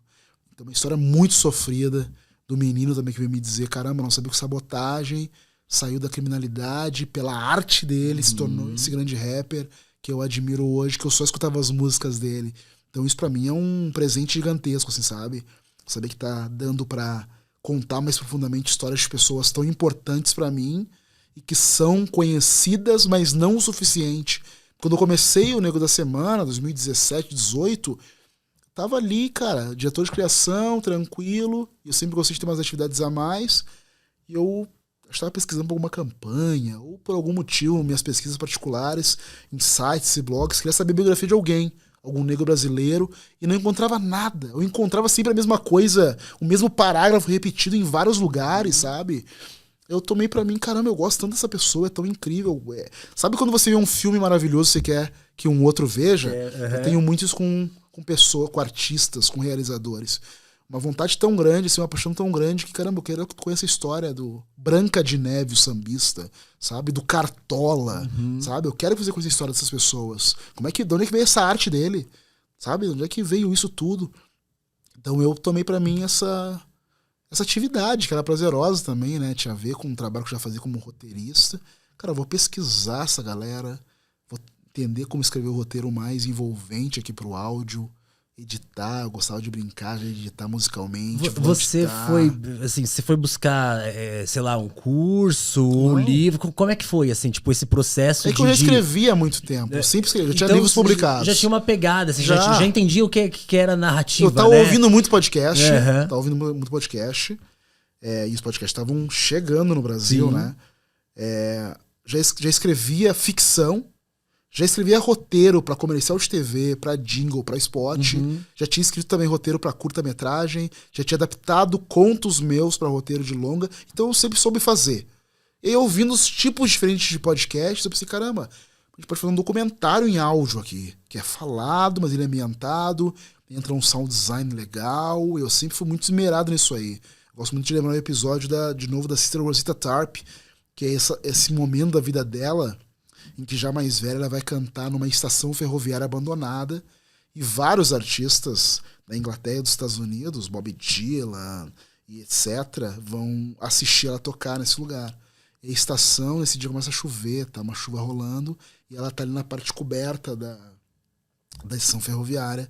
E eu criei essa coisa, esse barulho de chuva quando você escuta essa parte, sabe? Ambientação, eu né? quero que as pessoas sintam a minha ambientação. Quando eu falo do John Coltrane, que é o meu músico preferido, eu fico assim, imagina que você tá num clube de jazz, aí começa a tocar um jazz, tomando um whisky, a luz no artista, ele começa a tocar essa música. Aí eu solto a música. Quero que as pessoas sintam essa emoção que esses artistas me transmitem também, sabe? É um trabalho muito esmiuçadinho, assim, mas que sempre me deu muito prazer, assim. Foi o trabalho que eu primeiro me conectei com marca, sabe? Com uma grande marca, assim. Fiquei 1 ano patrocinado por um grande banco que me permitiu entrevistar uma série de pessoas. Aí o Nego da Semana criou uma outra vertente, criou um lado de entrevistas e eu pude falar com o Jair Oliveira, com a Margarete Menezes, Gilberto Gil, Antônio Pitanga, Tuyo, Fiote, Larissa Luz. Eu entrevistei gente incrível durante 1 ano, tudo porque o Nego da Semana me deu isso, sabe? E eu ouvi pessoas incríveis como a Nathalie Neri que me disseram: Ale, você faz o podcast, mas fale de cultura negra em todas as plataformas. Vai pro YouTube, vai pro Instagram, vai pro TikTok, porque daí você tem mais entregáveis. Você tava falando só no YouTube? Só no podcast. Só podcast que vai lá pras plataformas, Spotify, todas elas. Tanto que eu participei do primeiro Spotify for Podcast Summit, que teve em 2000 foi antes da pandemia, um pouquinho antes. Vim pra São Paulo, o convite deles, foi na Cinemateca Brasileira, e o Nego da Semana tava lá. E depois eu fui também selecionado pro YouPix Creators Boost, que eles selecionaram na época, foram 20 criadores, e eu morava em Porto Alegre também. Fiquei 1 semana em São Paulo entendendo como me tornar um criador profissional e me conectando com marcas. Eu só tinha um Nego da Semana. E ali, rapidamente, com a visão de publicitário, tinha os momentos que era o speed date, que você tinha que em 5 minutos sentar na mesa com um cliente, uma marca, e dizer como você conectaria fazer o seu produto com o dele. Então eu cheguei na frente da empresa lá de sorvete e falei como é que eu ia conectar Nego da Semana com a empresa de sorvete. Cheguei na frente do pessoal da marca incrível lá de jeans e falei como eu ia conectar o Nego da Semana com a mesa de jeans. Isso deu uma cancha absurda, assim. E lá nesse evento, como uma das mentoras, tava a Nathalie Neri. E ela me falou, cara, demais. O que eu deixo pra ti de sugestão é fale de cultura negra em todas as plataformas. Daí você vai ter conexão diversas com vários públicos, vai poder falar de um filme, mostrar a imagem do filme, e você vai poder ter uma X entregáveis para uma marca que estiver também querendo estar contigo, né, com o teu produto aí, com você como um criador de conteúdo. E foi o que eu fiz, assim, sabe? Foi a partir dali que eu criei canal no YouTube, fui pro Instagram, TikTok, etc, assim. Tá em todos os canais hoje em dia. Todos os canais. Meu, legal, eu vi que você tá tendo OnlyFans também, né? OnlyFans. Embora tenha parado porque não funcionou como eu imaginava. Eu fui convidado por um executivo do OnlyFans, acreditando no mesmo princípio que eles tiveram lá no início, por incrível que pareça. Essa história não é muito conhecida, mas o OnlyFans, né, é tão básico quanto o seu nome, né? Na sua concepção, para fãs, somente para fãs.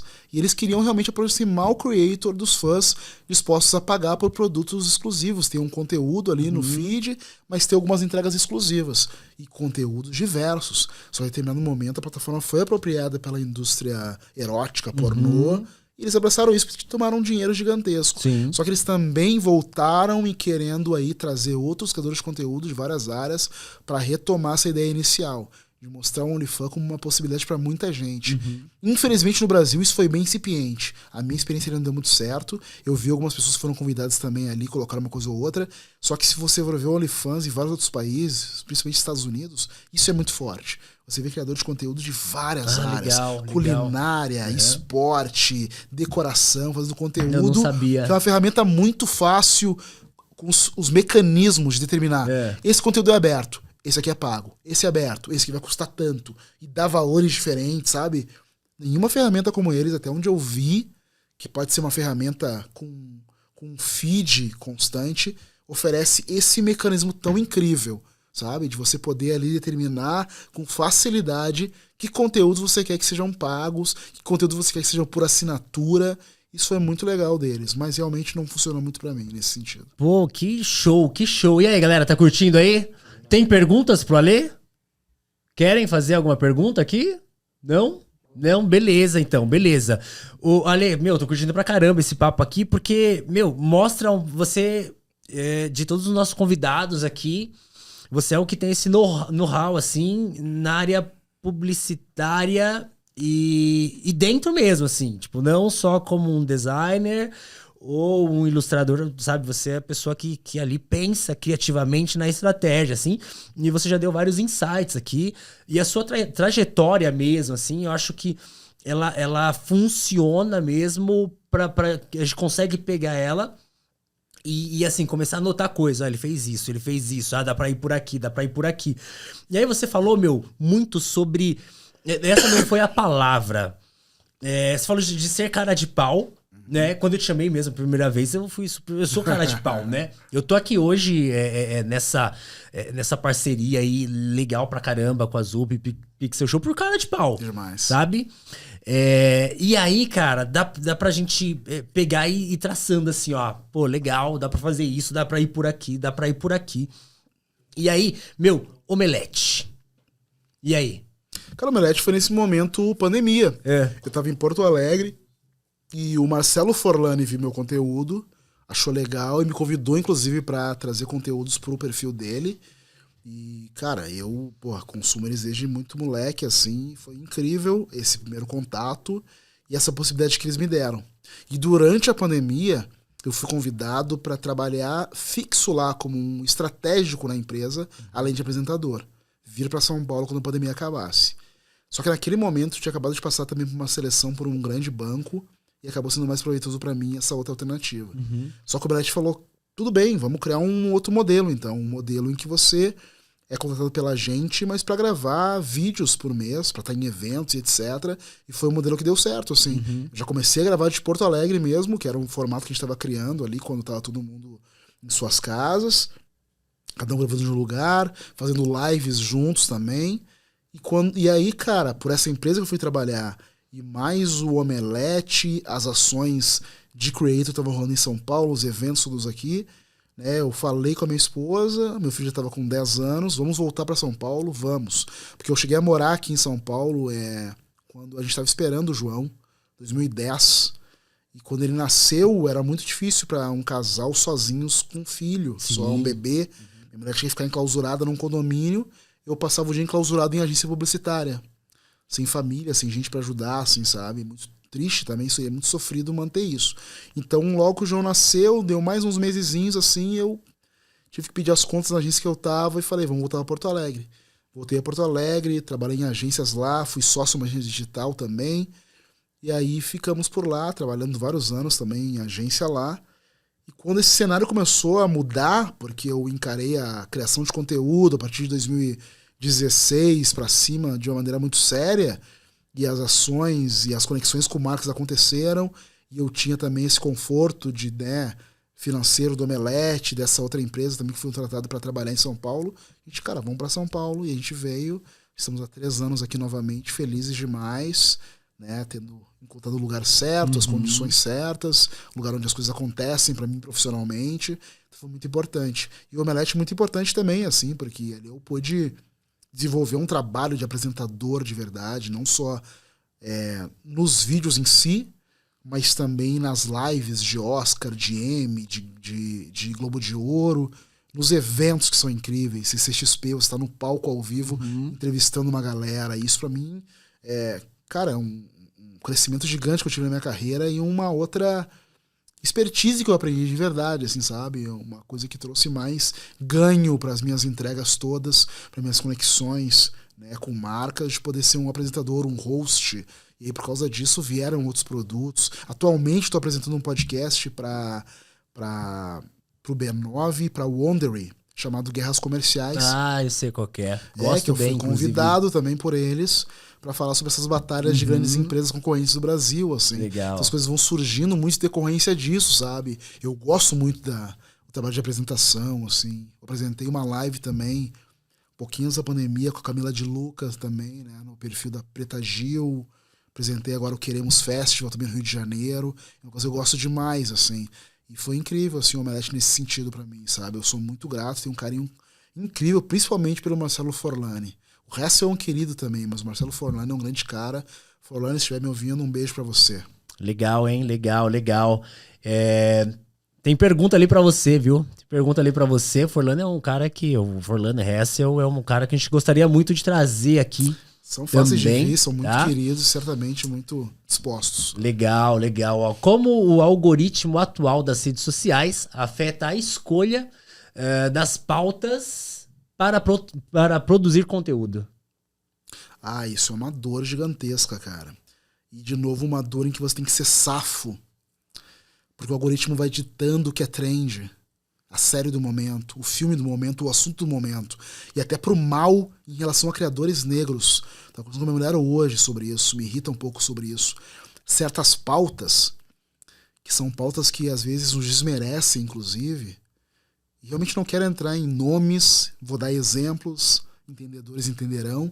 Mas você pega uma artista negra que eventualmente num show manifesta de maneira um tanto errônea criativamente algumas cenas da periferia que ela nasceu.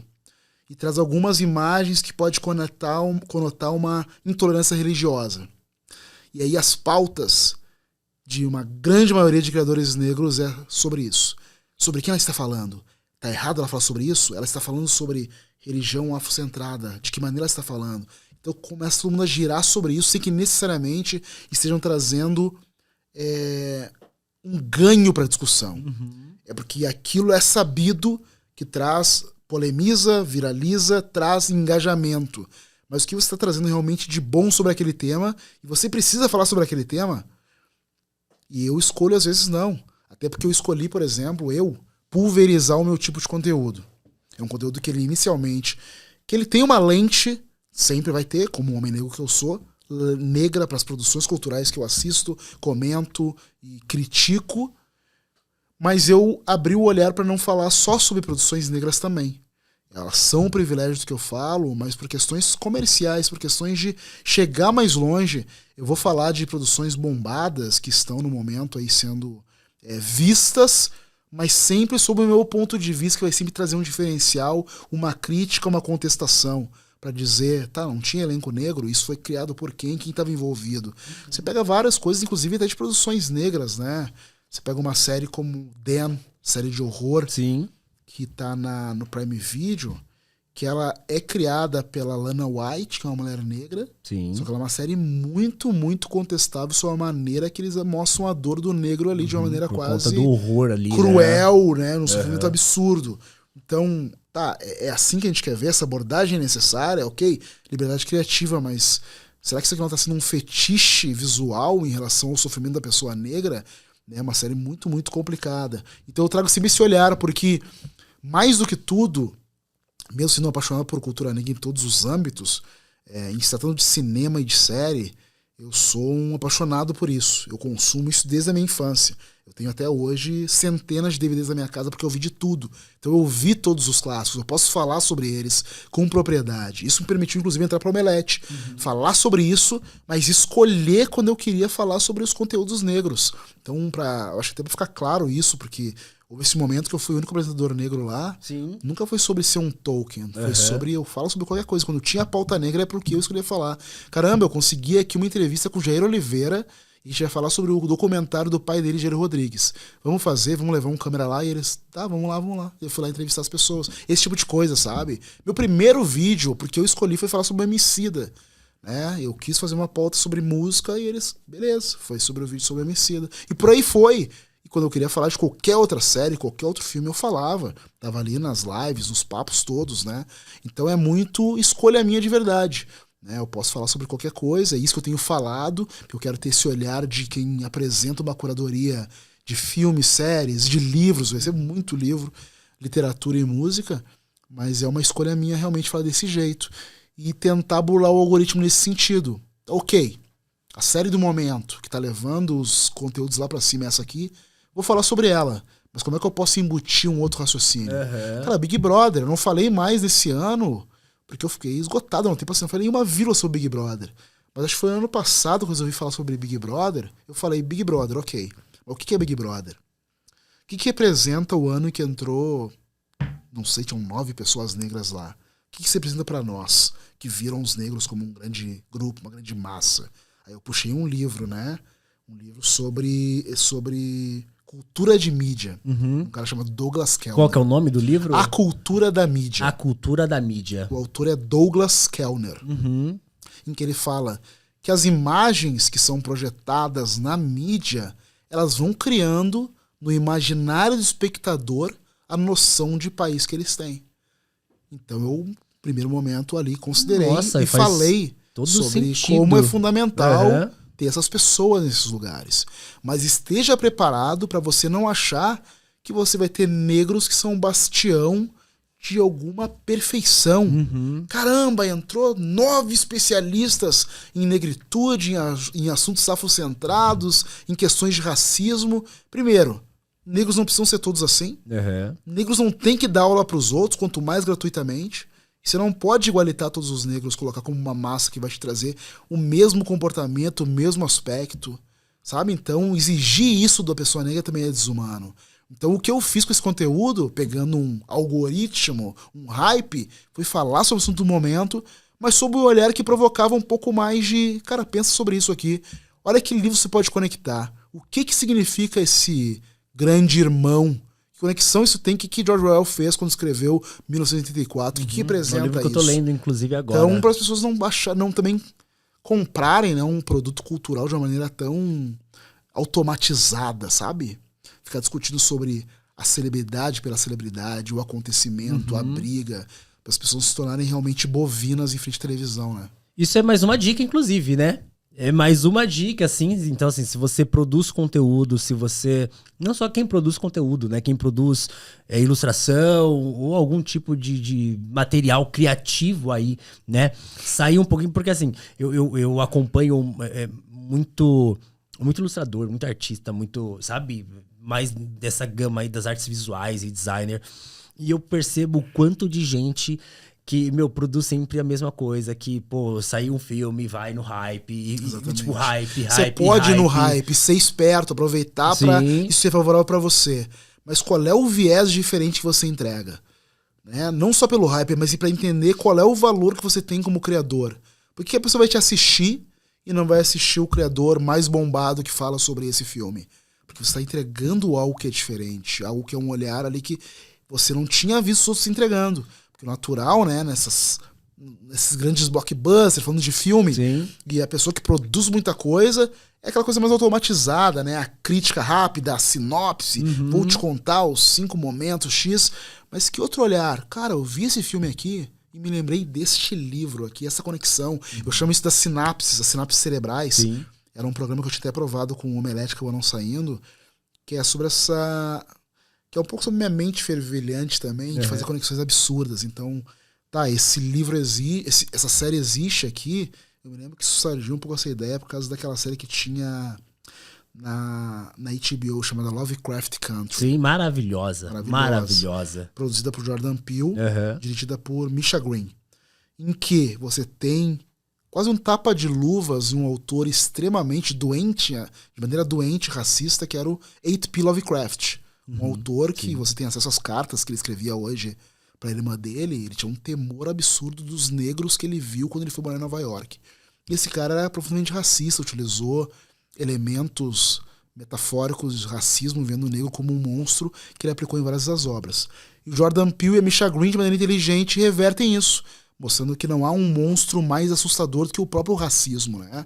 Então, na obra, na série, é isso que você tem medo, daqueles malucos do sul com uma espingarda correndo atrás das pessoas negras, muito mais do que aqueles monstros nojentos que surgem na noite. Então esse é o horror, isso é incrível. E essas conexões, essa série é do Jordan Peele, que fez tal filme, Get Out, né, fez Nós, e agora pôde estar num lugar de tal prestígio que pode escolher o que faz, escolher a diretora que ele quer pro projeto. Só que quem eles estão adaptando? H.P. Lovecraft. Quem foi H.P. Lovecraft? Esse conta a história desse cara. Em que momento que ele viveu né, na história? Por que ele pensava assim? Como eram aceitos esse tipo de pensamento na época que ele vivia? Essas sinapses, essas conexões que vão além do comum, Eu acho que é isso que o criador deve buscar, sabe? Porque a criação é isso. A criação é você inverter a expectativa, apresentar uma outra coisa. A caricatura é uma subversão, sabe?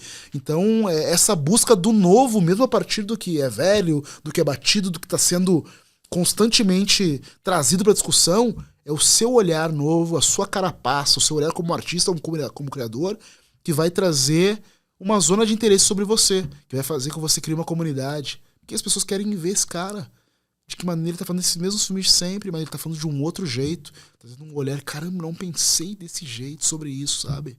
É isso que eu busco, assim, é isso que eu aconselho as pessoas a buscarem, sabe? Ano passado eu tive a felicidade de ser mentor num programa do Google, o Google Creators Program. Eu me inscrevi pra ele, não passei, mas... Mas eu acompanhei, incrível, eu acompanhei. assim, sabe? Lidar com 100 criadores, poder falar sobre isso, essas buscas, esse olhar cuidadoso que você deve ter com os conteúdos de você, sabe? O que vocês entregam que ninguém mais entrega? Quais são os pilares de você, sabe?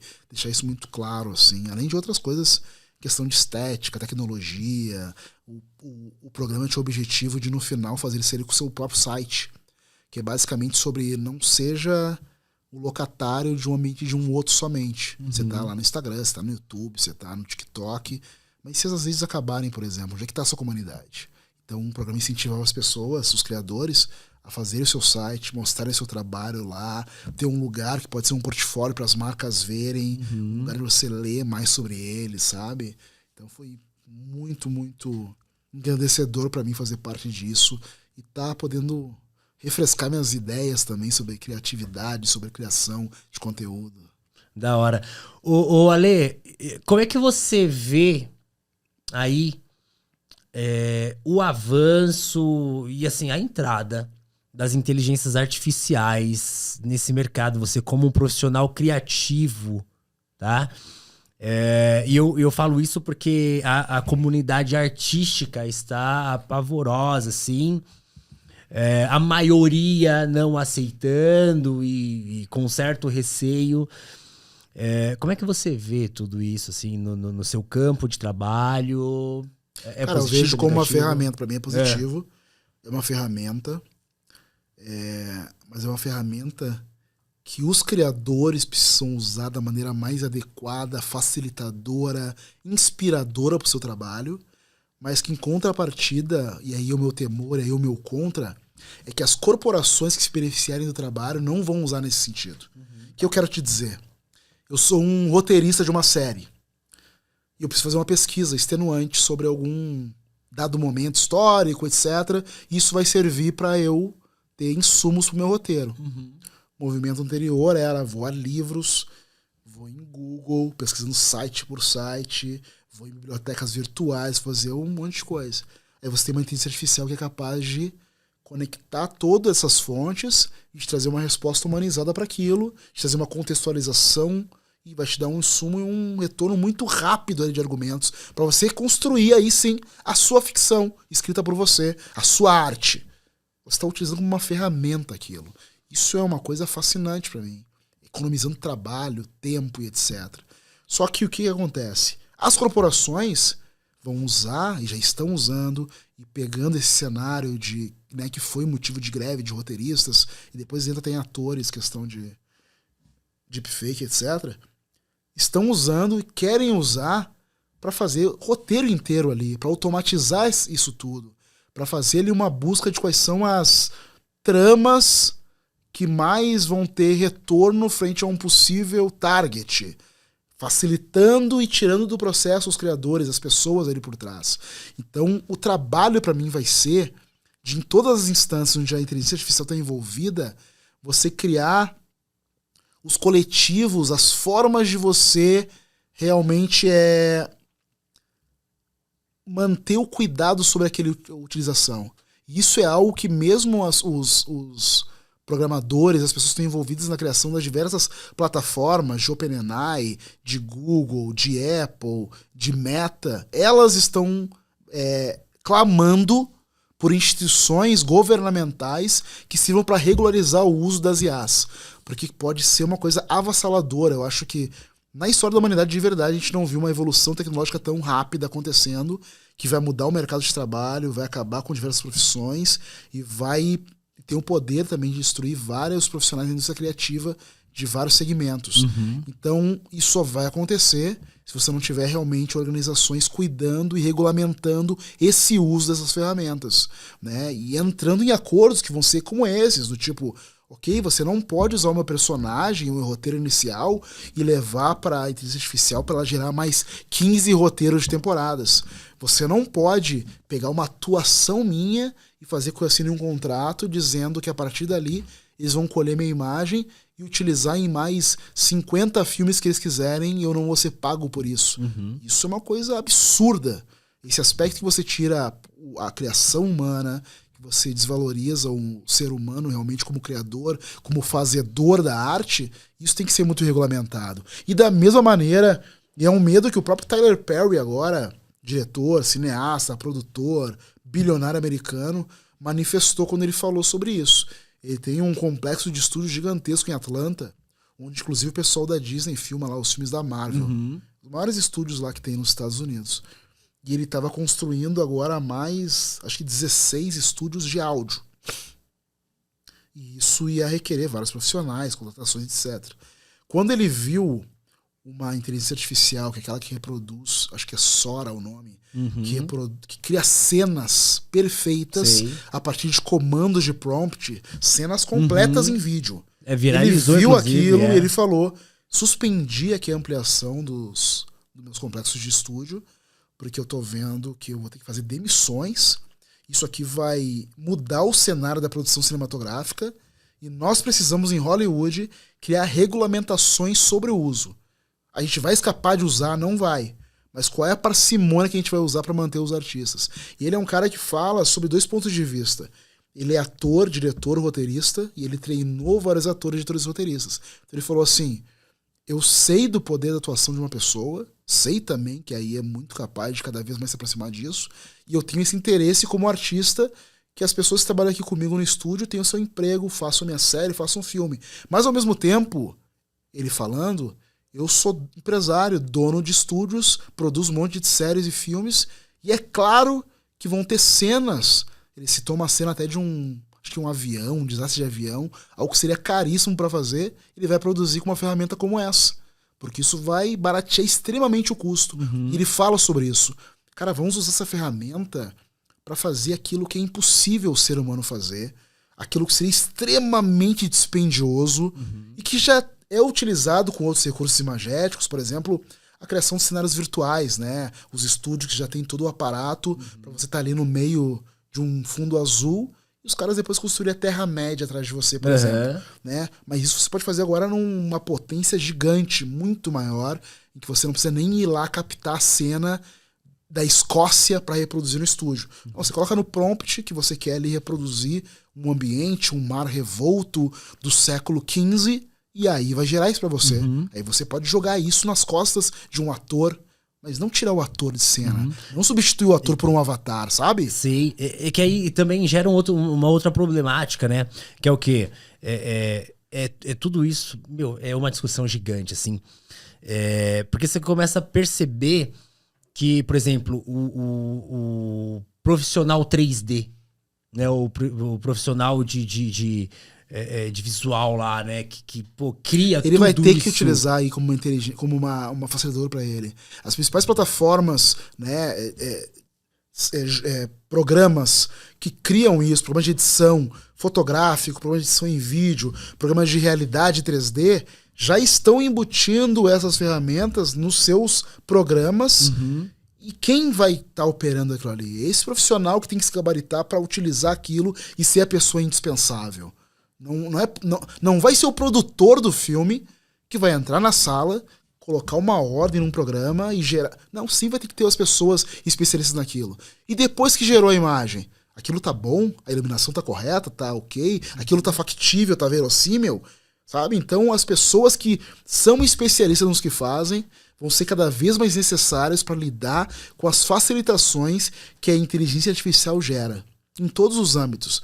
E eu vou falar em âmbitos criativos porque aí é muito distante e complicado e não tem conhecimento para falar das automações que já estão acontecendo no âmbito industrial, por exemplo, né? Se, por exemplo, as indústrias automotivas já utilizam aos montes os robôs e etc., para utilizar a inteligência artificial é 2 toques. Mas você, sendo um roteirista, por exemplo, gabaritado, é você que vai ver uma pesquisa, vai ver o roteiro de um grupo de roteiristas que estão com você, o quanto se foi utilizado de inteligência artificial ou não foi, se aquilo pode ajudar as pessoas num processo de criação, de verossimilhança, é esse tipo de coisa, sabe, que vai ser muito fundamental. Ter as pessoas muito especialistas em fazer aquilo há muito tempo, naquela arte, para ser as pessoas que vão estar ali ajudando a operar e a regulamentar o uso dessas ferramentas. Isso me faz lembrar um pouquinho o início ali 1960, mais ou menos 70, quando estavam criando ali o que a gente chama vai chamar depois de Pixar e outras empresas de efeitos visuais, né? E aí tinha uma discussão muito parecida entre os animadores, né? Muitos animadores bateram na tecla, assim, de que não queriam, né? Não queriam que programas, né, de computação gráfica fossem criados, né? Então, naquele período ali, juntaram-se engenheiros computacionais, né, e artistas para começar a criar o que a gente chama hoje de programas 3D. Sim. E programas que depois se tornou programas de animação e o que veio se tornar aí o que a Pixar faz hoje. Teve essa evolução e teve muitos profissionais, assim, como existem hoje, assim, como se estivesse se repetindo a mesma problemática, a mesma coisa, a mesma discussão, né? Teve aqueles que não quiseram, né? Infelizmente, ficaram para trás, né? A gente percebe que com o avanço da tecnologia, o avanço de algumas tecnologias, muita gente fica para trás, né? Muita gente perde o emprego, assim.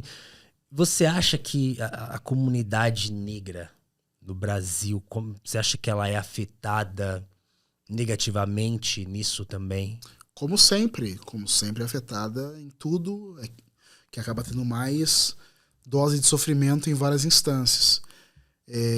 Mas primeiro, evolução é uma coisa que você não para, as pessoas têm que estar acostumadas com isso. A evolução vai acontecer, a evolução tecnológica vai acontecer, há muitos interesses envolvidos. Você tem que ter um olhar estratégico para entender como você aproveita aquilo da melhor maneira. Em questão de inteligência artificial na comunidade negra, o que acontece agora é muito parecido com as discussões que aconteceram sobre os algoritmos. Se você não tiver desenvolvedores desenvolvendo algoritmos em todas as ferramentas onde você tem interação humana, ferramentas que você precisa de experiência humana para lidar, você sempre vai ter racismo, falta de diversidade. Você não pode se acostumar com o fato de digitar bebê num campo de busca e aparecer um monte de foto de bebê branco. Isso só existe porque existem programadores por trás. O Twitter, durante muito tempo, você subia uma foto, mesmo vertical, mesmo cheia de pessoas negras, com uma pessoa branca lá no fim. Quando ele colocava o preview, era a foto da pessoa branca. Não importa onde você colocasse a localização. As pessoas fizeram muitos testes sobre isso. Tem para deixar mais claro aqui, né? Vamos dizer que isso aqui é um arquivo JPEG, né? Coloco uma foto aqui minha e tua, outra foto minha e tua, 2 caras negros, outra foto minha e tua, e boto aqui a foto de uma artista global branca. E pego essa foto e faço upload no Twitter. E ele gera um preview, porque ele não cabe a foto inteira. O programa sempre buscava subir a foto da pessoa branca para estar no preview. Porque isso foi um código que alguém escreveu. Porque não tinham pessoas negras lá desenvolvendo. Depois de muito brado, muita reclamação da comunidade negra de programadores, o Twitter reconheceu esse erro e fez seus movimentos lá para mudar. Só que isso foi pré-Elon Musk, então, pós-Elon Musk, nem sei como estão as coisas nesse sentido. Mas acontece a mesma questão com a inteligência artificial.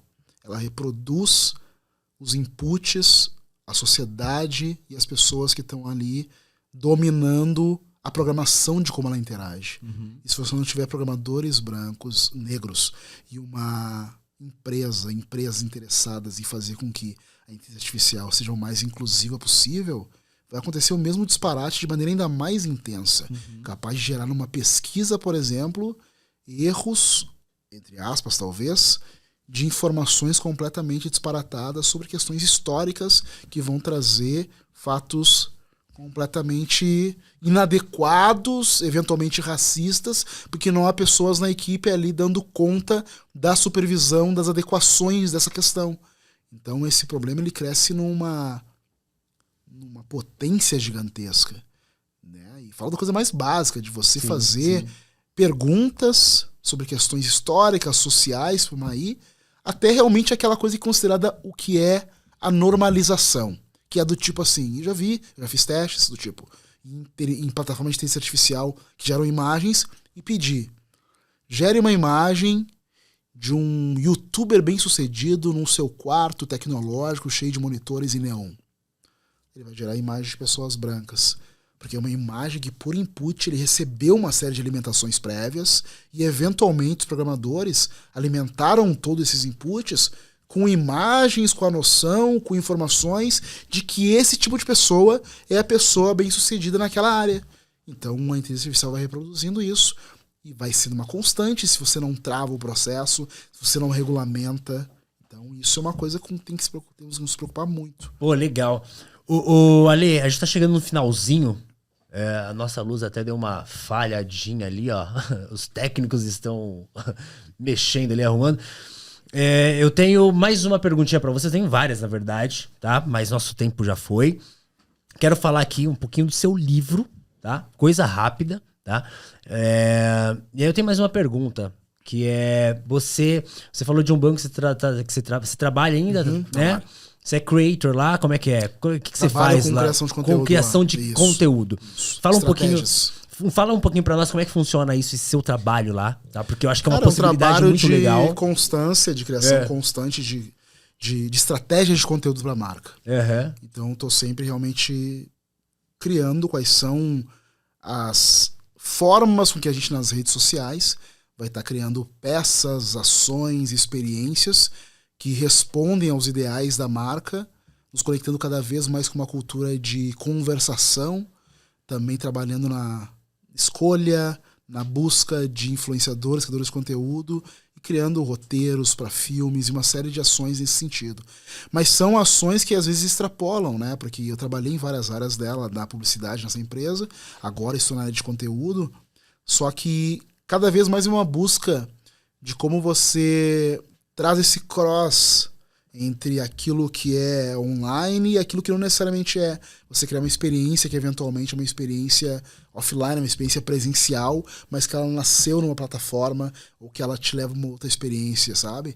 Então é um pouco sobre isso, sobre a criação. Eu sou um criativo, sou um redator, então o trabalho é sobre como você cria realmente as formas mais interessantes, mais adequadas, mais disruptiva de você falar sobre a marca e aquilo ter relevância para o público, ter engajamento, gerar interesse e, ao mesmo tempo, trazer as informações necessárias sobre os produtos e serviços da marca, né? Não, show. E, Ale, pra gente finalizar aqui, ó, a gente tá aqui, ó, 1h40, já finalizamos já. Fala mais alto, mostra mais aqui, ó. Ó, esse aqui é o livro do Ale, tá? Esse aqui foi seu primeiro livro, certo? O primeiro livro completou 13 anos, então a editora relançou ano passado. E aí, As Suas 2 Pequenas Coisas são 20 contos.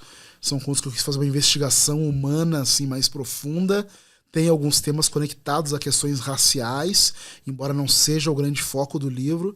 Mas é um livro que me dá muito orgulho, porque foi meu primeiro livro. E o livro foi finalista do Prêmio Jabuti. E ele foi vencedor do Prêmio Fundação Biblioteca Nacional.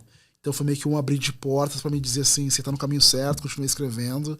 Foi traduzido também para o inglês, para o espanhol. É um livro que eu gosto demais, assim. Não, maravilha. E assim, a pessoa que quer encontrar os seus livros, como é que faz? Compra onde? Cara, acho que o lugar mais fácil para encontrar tudo reunido é entrar no meu site, alegarcia.com. Lá tem uns links para todas as plataformas. Pô, legal. No meu Instagram, que também é @alegarcia, também tem link lá. Né, um link na biozinho também leva para vários lugares para comprar. São esses os caminhos aí. Maravilha. E Ale, solta aí as suas redes sociais, como é que as pessoas te encontram, como é que a gente ouve seu conteúdo, tanta coisa legal aí pra ouvir, tanta informação. Maravilha. Todos os podcasts você pode acessar casablack.cc e os meus 3 podcasts próprios estão lá, o Negro da Semana, Driver Funk Soul, que é a história da Black Music, e um Papo Preto, que são notícias diárias sobre várias coisas da cultura negra. Você pode ouvir ali, escolher qual é a plataforma que você quer ouvir, casablack.cc. E no mais, alegarcia.com reúne tudo, lá também que eu tenho feito. É alegarcia no Instagram, é @oalegarcia no TikTok, tem um ozinho na frente. E no YouTube também é @oalegarcia. Não, maravilha, maravilha. Gente, falta alguma coisa mais? Fechou? Então, galera, esse papo aqui foi com o Ale Garcia, maravilhoso, maravilhoso. Esse cara preto, cheiroso, cacheado. Comenta também quem você quer que a gente traz, tá? Que aí a gente vai tentar ver aí, trazer. Comenta aí, tá? Compartilha com a avó, com a tia, com o tio, com os amigos, manda nos grupos. Muito obrigado, a gente fica por aqui. Esse é o Pixel Showcast, eu sou o Diego Reis. Um abraço e até mais.